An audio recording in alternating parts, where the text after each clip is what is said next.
అమ్మా, స్త్రీలని పురుషుల్ని దండం పెట్టి కోరుతున్నా, శీలాన్ని కాపాడుకోండి, శీలాన్ని కాపాడుకోండి. శీలం ఒక అపవిత్రమైన మాట అయిపోయింది ఈ మధ్య.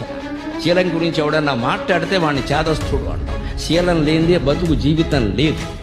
శీలం లేనిది దండగ, బతుకు ఉండడమే దండగ. మన శీలం కర్మ కొద్దీ పోతే అత్యాచారం ద్వారా మనం చేయగలిగింది ఏం లేదు, దానికి బాధపడక్కర్లేదు. శుభ్రంగా కేసెట్టి వాడిని ఉరిశిక్ష వేయించాలి. కానీ మనం పోగొట్టుకోకూడదండి. స్వేచ్ఛ ద్వారా, హక్కుల ద్వారా, విచ్చలివిడి ప్రవర్తనల ద్వారా ఎవరితో తిరిగితే ఏమిటి, ఎవరితో తిరిగితే ఏమిటని మనం ఆలోచించామంటే నాశనం అయిపోయినట్టే. భారత జాతికి ఏకైక గుణం శీలం, శీలం, శీలం.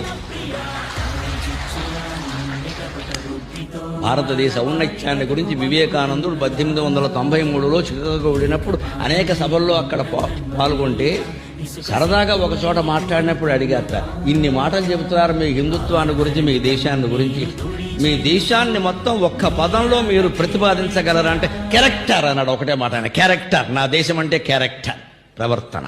ఇంగ్లీష్లో చెప్పాలి కాబట్టి చెప్పాడు, అంటే శీలం.